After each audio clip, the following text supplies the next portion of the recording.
determined yet disorientated hero end his days as socialist sushi? Will his daring exploits be cut tragically short by vengeful calamari? Will the general's wife ever forgive him for missing Ruslan and Lyudmila? And just how many eggs did Pavel steal, and where did he keep them? All of these questions and more may or may not be answered in the next exciting episode of Little Orpheus!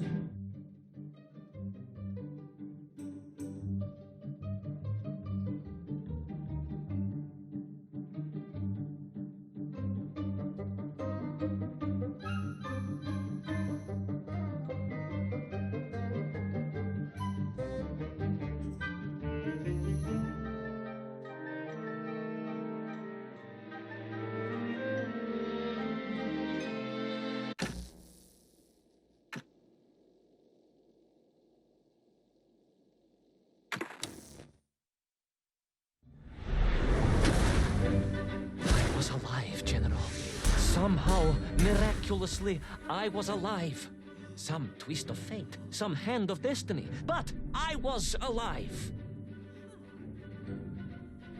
Strange as this new world was, I knew Toll must have come this way, and it was my task to find him. And it happened like this.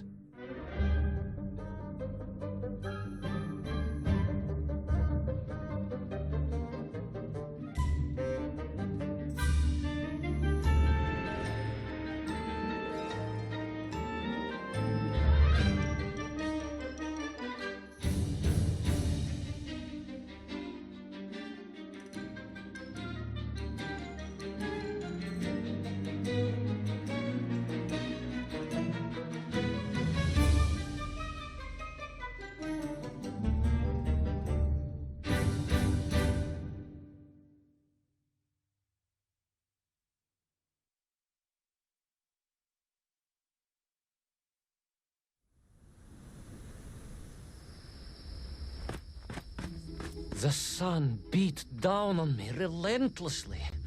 The heat was unbearable. I was exhausted. Yet I could not stop. I had to go on. For 7 weeks I trudged across the desert. On the second day... Please, comrade, if we may. I think we can skip the details, unless you consider them to be particularly relevant to the location of Little Orpheus. Of course, General.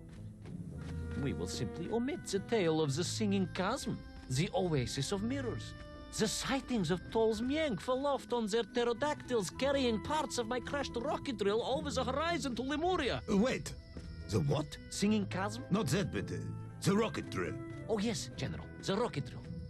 But what did Toll want with it? And why Lemuria? Lemuria? Lemuria, General. I am not familiar with this Lemuria, comrade. Well, that is because it does not exist, General. Or at least, so I thought.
Strange crystals seem to exert an extraordinary hold over the stone blocks and arches.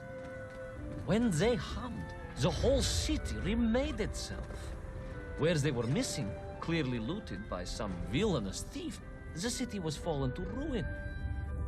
It was like a vast musical instrument, vandalized, and yet still attempting to toot.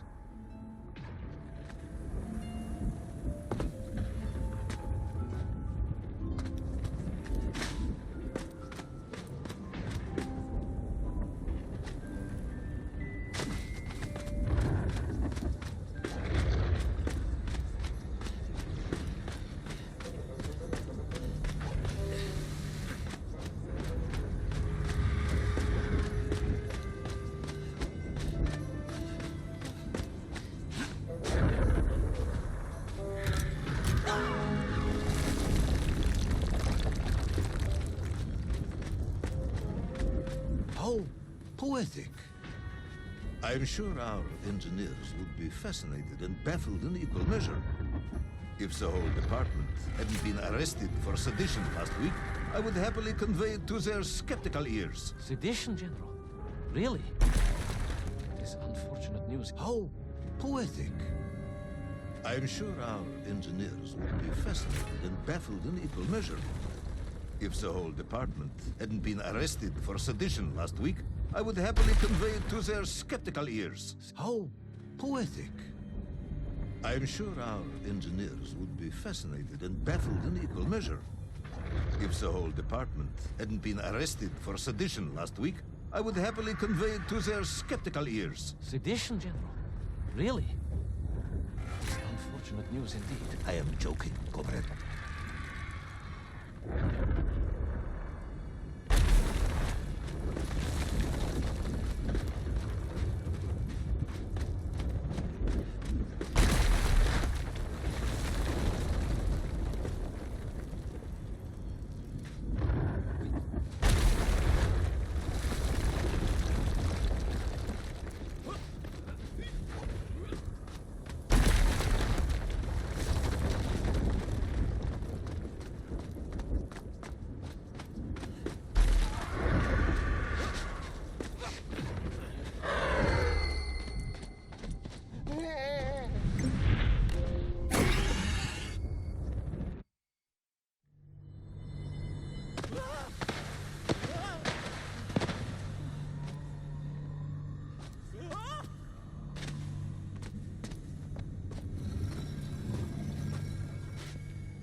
Oh, yes. The Mank for here, all right. Which meant whatever dastardly scheme Toll had, it was to be enacted on these burning sands. And you will explain this in due course, I imagine.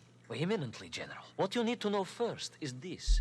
I have told you already how parts of the devices the enslaved Mienk were forced to wear came from the surface. Radio parts and so on, yes, from what you have told me. Assuming there were plenty of lost ships in the ocean as you claim, for Toll to have dredged up what he needed to assemble them. Aha, good. You are one step ahead of me, General. I said assuming. Of course, assuming. Now, as I gazed in awe at the buildings rising and falling around me, I realized that the other major component of those mind-controlling helmets was crystal. Toll had raided Lemuria for them. He knew the city. He knew the crystals could amplify vibrations and waves, and was using them to boost the signal of the radio parts to exert his control over the nymph. Which meant...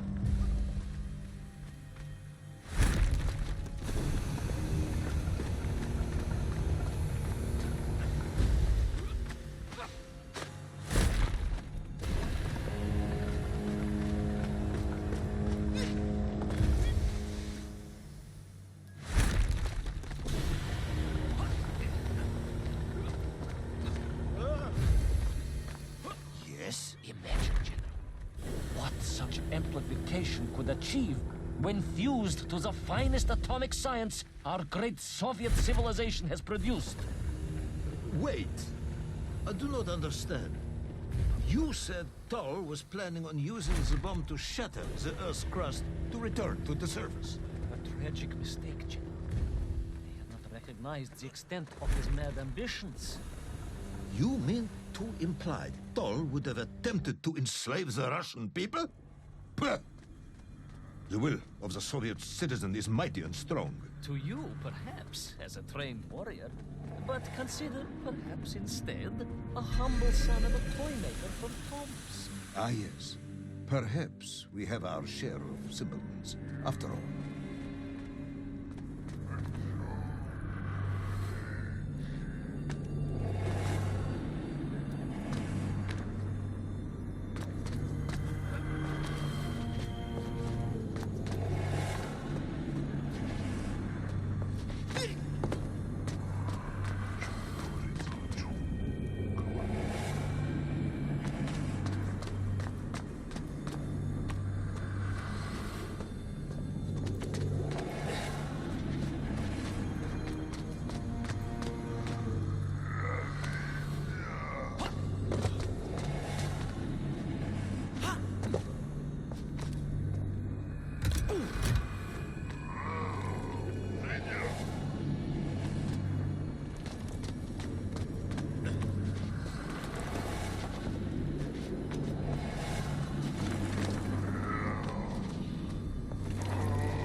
The vast pictograms told of a history of wonders. They seem to suggest the Lemurians were travelers from another world, where a mysterious clock seemed to stand. That is very mysterious. As mysterious as the location of little Orpheus, perhaps.